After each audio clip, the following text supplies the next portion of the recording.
ಹಾಸನಾಂಬೆ ದೇವಸ್ಥಾನದ ಬಾಗಿಲು ತೆರೆದು 2 ದಿನವಾಯಿತು. ಇವತ್ತಿನಿಂದ ಸಾರ್ವಜನಿಕರಿಗೆ ಅವಕಾಶ ನೀಡ್ತಾ ಇದ್ದಂತೆ ಭಕ್ತ ಸಾಗರವೇ ಹರಿದು ಬಂದಿದೆ. ಜಿಲ್ಲಾಡಳಿತದ ಹೊಸ ಪ್ರಯೋಗಕ್ಕೆ ಸಚಿವರು ಕೂಡ ಭೇಷ್ ಎಂದಿದ್ದಾರೆ.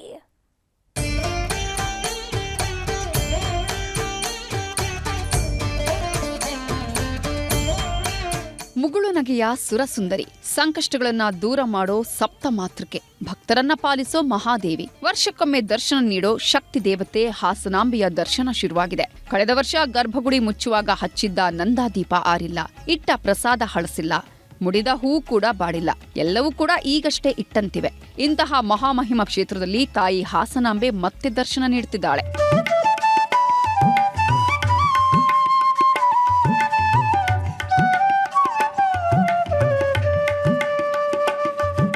ಹಾಸನಾಂಬೆ ಸನ್ನಿಧಿಯಲ್ಲಿ ತಾಯಿಯ ಗರ್ಭಗುಡಿ ತೆರೆಯೋದು ವರ್ಷಕ್ಕೊಮ್ಮೆ ಮಾತ್ರ.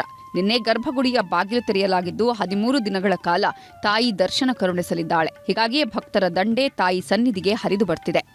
ತುಂಬಾ ಖುಷಿ ಆಯ್ತು. ಧರ್ಮವಾಗಿ ಧರ್ಮ ದರ್ಶನದ ಸಾಲಲ್ಲಿ ನಾವು ಬಂದು ದೇವರ ದರ್ಶನವನ್ನ ಮಾಡಿದೀವಿ.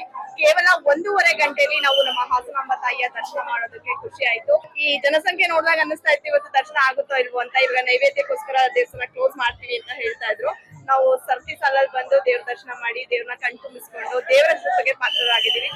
ಈ ಬಾರಿ ಜಿಲ್ಲಾ ಉಸ್ತುವಾರಿ ಸಚಿವ ಕೃಷ್ಣ ಭೈರೇಗೌಡ ನೇತೃತ್ವದಲ್ಲಿ ದರ್ಶನೋತ್ಸವ ನಡೀತಾ ಇದೆ. ಸಾರ್ವಜನಿಕರಿಗೆ ಯಾವುದೇ ತೊಂದರೆ ಆಗದಂತೆ ಹೊಸ ಪ್ರಯೋಗಗಳನ್ನ ಮಾಡಿದ್ದಾರೆ. ಗೋಲ್ಡ್ ಪಾಸ್ ಪಡೆದ ಗಣ್ಯರಿಗೆ ಬೆಳಗ್ಗೆ 7ರಿಂದ ಬೆಳಗ್ಗೆ 10 ಗಂಟೆವರೆಗೆ ಮಾತ್ರ ದರ್ಶನಕ್ಕೆ ಅವಕಾಶ ನೀಡಲಾಗುತ್ತೆ. ನಂತರ ಎಲ್ಲಾ ಭಕ್ತರಿಗೂ ದೇವಿ ದರ್ಶನಕ್ಕೆ ಅನುವು ಮಾಡಿಕೊಡ್ತಾರೆ. ಕಳೆದ ಬಾರಿ ಕಾಲ್ತುಳಿತದ ಜೊತೆಗೆ ಹಲವು ಗೊಂದಲಗಳು ಸೃಷ್ಟಿಯಾಗಿದ್ವು. ಹೀಗಾಗಿ ಮುನ್ನೆಚ್ಚರಿಕೆ ವಹಿಸಿರುವ ಉಸ್ತುವಾರಿ ಸಚಿವ ಕೃಷ್ಣ ಭೈರೇಗೌಡರು ಹಲವು ಸುತ್ತಿನ ಸಭೆಗಳನ್ನ ಮಾಡಿದ್ರು. ಈಗ ತಾವೇ ಮುಂದೆ ನಿಂತು ಎಲ್ಲಾ ಪರಿಶೀಲನೆ ನಡೆಸುತ್ತಿದ್ದಾರೆ. ಇವತ್ತು ಕೂಡ ಸ್ಥಳಕ್ಕೆ ಭೇಟಿ ಕೊಟ್ಟು ದೇವಿ ದರ್ಶನದ ವ್ಯವಸ್ಥೆಯನ್ನ ಅವಲೋಕಿಸಿದರು. ಇನ್ನು ತಾಯಿ ಸನ್ನಿಧಿಗೆ ಆಗಮಿಸಿದ ಮಾಜಿ ಸಚಿವ ಎ ಮಂಜು, ವಿಧಾನ ಪರಿಷತ್ ಸದಸ್ಯ ಸೂರಜ್ ರೇವಣ್ಣ ಹಾಗೂ ಬ್ರಹ್ಮಾಂಡ ಗುರೂಜಿ ಹಾಸನಾಂಬೆಯ ದರ್ಶನ ಪಡೆದರು. ಸಾರ್ವಜನಿಕರ ತಾಳ್ಮೆಯನ್ನಂತೂ ನಾವು ಪರೀಕ್ಷೆ ಮಾಡಕ್ ಆಗೋದಿಲ್ಲ. ಇವತ್ತು ಇಷ್ಟು ಮೂವ್ಮೆಂಟ್ ಇದೆ, ಅದರ ಮಧ್ಯದಲ್ಲಿ ಅಲ್ಲೊಬ್ರು ಇಲ್ಲೊಬ್ರು ಆಲ್ರೆಡಿ ತಾಳ್ಮೆ ಕಳ್ಕೊಳ್ಳುವಂತಹದ್ದು ಇದೆ. ಹಾಗಾಗಿ ಲಕ್ಷಾಂತರ ಜನ ಮೂಲೆ ಮೂಲೆಯಿಂದ ಬರೋದ್ರಿಂದ ಅವ್ರಿಗೂ ಸುಗಮವಾಗಿ ದರ್ಶನ ಆಗ್ಬೇಕು, ಆದ್ರೆ ಗಣ್ಯರಿಗೂ ಗೌರವಯುತವಾಗಿ ನಡೆಸ್ಕೋಬೇಕು. ಹಾಗಾಗಿ ಅವರು ಸಹಕಾರ ಕೊಡಬೇಕು ಅಂತ ನಾನು ಅವರಲ್ಲಿ ಮನವಿ ಮಾಡ್ತಾ ಇದ್ದೇನೆ.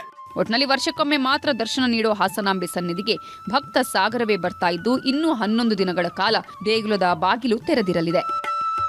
ಕೃಷ್ಣ ಇಬ್ಬೀಡು, ನ್ಯೂಸ್ 18 ಹಾಸನ. ಏನುಳಿದ ಪ್ರಮುಖ ಸುದ್ದಿಗಳನ್ನ ಕ್ವಿಕ್ ಆಗಿ ನೋಡ್ತಾ ಹೋಗೋಣ ಕನ್ನಡ ನಾಡಿ ಎಕ್ಸ್‌ಪ್ರೆಸ್‌ನಲ್ಲಿ. ಆಸ್ತಿ ವಿಚಾರಕ್ಕೆ ಹೆಣ್ಮಕ್ಕಳ ಮೇಲೆ ತಂದೆ ಹಲ್ಲೆ, ಮೊದಲ ಹೆಂಡತಿ ಮಕ್ಕಳು ಮನೆ ಕಿಡಿದಕ್ಕೆ ಮಾರಾಮಾರಿ. ಹುಬ್ಬಳ್ಳಿಯ ಹೆಗ್ಗೆರೆಯ ಜಗದೀಶ ನಗರದಲ್ಲಿ ಘಟನೆ.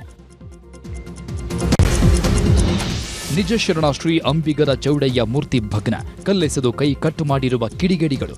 ಮುತ್ತಗ ಗ್ರಾಮದಲ್ಲಿ ಬಿಗುವಿನ ವಾತಾವರಣ, ಬಿಗಿ ಪೊಲೀಸ್ ಭದ್ರತೆ. ಯಾದಗಿರಿಯಲ್ಲಿ ಮತ್ತೆ ಬಾಲ ಬಿಚ್ಚಿದ ಬಡ್ಡಿ ದಂಧೆಕೋರರು. ಕಿರಾಣಿ ಅಂಗಡಿ ಬಾಕಿಗೆ ಬಡ್ಡಿ, ಚಕ್ರ ಬಡ್ಡಿ ಹಾಕಿ ವಸೂಲಿ. 58 ಲಕ್ಷ ಹಣ ಕೊಟ್ಟರೂ ಇನ್ನೂ 60 ಲಕ್ಷ ಕೊಡಬೇಕೆಂದು ಕಿರುಕುಳ.